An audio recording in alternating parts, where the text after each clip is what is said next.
का संदेश है ओशो का। ओशो कहते थे, मैं जब ओशो से पूछा गया ना तो बोले जब मैं जीवित थे ओशो, मतलब शरीर में थे, पर्दा नहीं किए थे, तो ओशो कहे कि अभी तो मैं अकेले ही काफी हूं, बोले तुम्हारी जरूरत नहीं है। हाँ, जब मैं शरीर से विदा हो जाऊंगा, जब पर्दा कर लूंगा, सूफी कहते हैं पर्दा कर लिया। सूफी बड़ा बढ़िया प्यारा शब्द है। सूफी कहते हैं नबी ने पर्दा कर लिया। तो ऐसे मैं कहता हूँ ओशो ने थोड़ा पर्दा कर लिया है। पर्दे के पीछे तो अभी भी गुलजान मौजूद है। वो तो आप जिस दिन पर्दा हटाएंगे उस दिन आपको वो दिख जाएंगे। तो उसके बाद मेरे को तुम्हारी जरूरत पड़ेगी। काम तो मैं ही करूंगा, बोले, पर तुम्हारा हाथ पैर चाहिए होगा, दिखोगे तुम सामने पर। जैसे विवेकानंद शिकागो विश्व धर्म सम्मेलन जब हुआ, तो जब बोलने के लिए खड़े हुए विवेकानंद, तो एनी बेसेंट ने अपनी किताब में लिखा है, आप पढ़िएगा, एनी बेसेंट किताब लिख के साफ साफ पीछे रामकृष्ण परमहंस दोनों हाथ फैला के खड़े थे। वो तो खाली सिंबल था कि विवेकानंद बोल रहे हैं, पीछे तो सारा काम रामकृष्ण परमहंस कर रहे थे। वैसे योगानंद की किताब पढ़िएगा आप, ऑटोग्राफी बाय योगानंद, उन्होंने पूरे बात लिखी है। सारा काम पीछे गुस्सर गिरी और लाहड़ी महाशय और बाबा जी ने किया, महाअवतार बाबा जी ने। योगेश्वर गिरी के शिष्य थे योगानंद जी।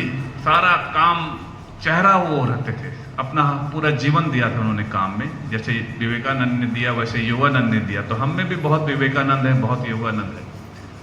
आप बस एक बार तैयार तो हुई, ओशो आपसे काम करवा लेंगे, दिखेंगे आप। बस यही अहंकार मत आ जाए कि मेरे द्वारा हो रहा है। बस ये सबसे बड़ा जो संचालन में जो सबसे बड़ी बाधा है वो एक ही है। साधक तो फिर भी ठीक है, संचालक जो होता है वो सोचता है कि मैं गुरु हो गया। लोग पैर छूते हैं और उसको बड़ा मजा आता है, अरे कुछ भाई पैर छू रहे हैं, मतलब लगता है मेरी बातों से प्रभावित हो रहे। कुछ नहीं, आप में किसी संचालक में कोई दम नहीं। महावीर के बाद आप किसका नाम जानते हैं? किस शिष्य का नाम जानते हैं महावीर का? बताइए तो मेरे को एक नाम बता दीजिए, एक दो तीन नाम बता दीजिए। चलिए, कौन? जैन।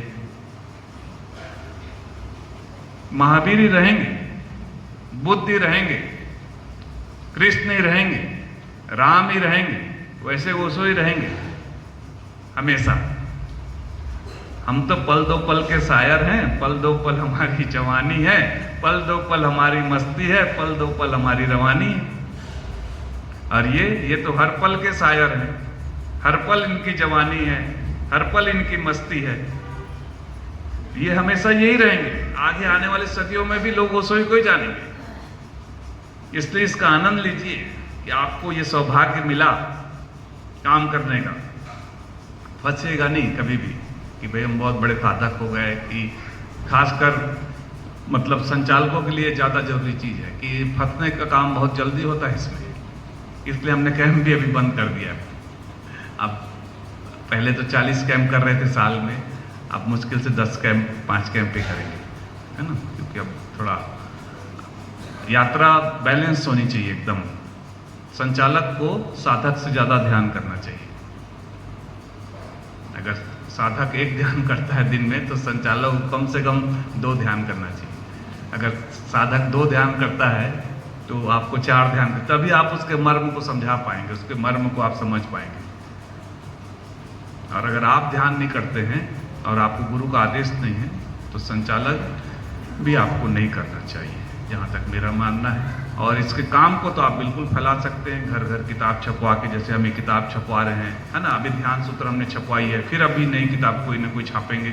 हम घर घर हर घर ओशो, ये चाहते हैं हम कि एक किताब तो हर घर, चाहे वो कोई भी घर हो, हम उसकी दुकान में पहुंचाना चाहते हैं। उसके जैसे लगभग सारे हिंदुओं के घर में मेरे ख्याल से गीता होगी। ऐसा कोई हिंदू नहीं होगा जिसके घर में गीता या फिर रामायण के प्रति न हो। भले वो पढ़ता हो या ना पढ़ता हो, उसकी माँ 2 लाइन तो रोज पढ़ती ही होगी सुबह। तो वैसी ओशो की किताब ही हम पहुंचाने के प्रयत्न करेंगे कि हर घर में ये पहुंच जाए। इसके लिए महत क्रांति चाहिए। आप जिस गांव में रहते हैं, घर में रहते हैं, वहाँ इस किताब को आप छपवाइए। वहीं के आसपास के प्रेस में कोई किताब की बहुत लागत नहीं आती है, 60 रुपये में छप गई है किताब, है ना। मतलब अगर आप 1500-2000 पीस छपवाएंगे तो 60 रुपये में लगभग ये छप जाती है किताब। फिर बांटिए किताबों को। अच्छे अच्छे सब्जेक्ट को चयन करिए ताकि लोग ओशो को पढ़ें तो उनके अंदर में जो भ्रांतियां हैं वो दूर हो और लोगों को यहाँ आने का मौका मिल सके। ये हमारा आमंत्रण है, समझ लीजिए। और क्या है, ये हमारा आमंत्रण है। हम आपको किताब दे रहे हैं तो आप पढ़ेंगे तो फिर वही ना, शास्त्र, फिर गुरुतः और फिर दीक्षा और फिर स्वतः, वही वाम शास्त्र जो 4 बात कहता है। पर पहला शास्त्र तो पहुंचा दें हम ये तो किताब तो पहुंचा दें कि पढ़ के उसके अंदर से जो भ्रांतियां हैं वो खत्म हो। और थोड़ा सा समय दीजिए, मैं कहता हूँ 5%, मैंने कहा 5% दान और 5% ध्यान, काम बन जाएगा। 5% खाली, बहुत नहीं मांग रहा हूं मैं आपसे। जहां आपका शिविर होता है वहीं, जहां आप रहते वहीं, दूसरी जगह नहीं, वहीं जिस गांव में आप रहते वहां 5% अपनी आय का निकाल लीजिए। हर मुसलमान ज़कात निकालता है 5% और उसको दे आता है मदरसा में। तो अगर आप 10 लाख साल का कमाते हैं, 1 लाख रुपए भी कमाते हैं, कितना होता है 5%? 5,000 रुपये हुआ, इतना ही हुआ ना, गणित मेरा ठीक है 5,000, तो कम से कम 5,000 तो लगा दीजिए गुरु काम में। 5,000 में अगर पतली पतली भी 200 किताबें तो छप जाएंगी। ध्यान सूत्र का केवल 3 प्रवचन को लीजिए, शरीर शुद्धि, विचार शुद्धि और भाव शुद्धि, मार्वलस प्रवचन, 3 प्रवचन केवल, उसकी छोटी सी किताब बनेगी और उसको दे दीजिए, लोगों के पास पहुंचा दीजिए। कुछ करने से बात फैलेगी और नहीं करने से तो फिर आप सोच रहे हो ओशो कुछ करेंगे, ओशो भी वहां बैठे होंगे कि मेरे चेले लोग कुछ करेंगे, हैं? तो आस में मत रहिए। गुरु ने इतना बड़ा हमको संन्यास दिया है, उसको थोड़ा सा सार्थक करिए। चलिए अब संन्यास दीक्षा हम लोग शुरू करेंगे। संन्यास जो ले रहे हैं उनको कुछ पूछना है। आप लोग जो संन्यास ले रहे हैं, कुछ संन्यास के बारे में कुछ पूछना है आपको। एक माइक दो तो इनको, थोड़ा सा मैं नाम बना लूँ, ये नाम भी दे दो।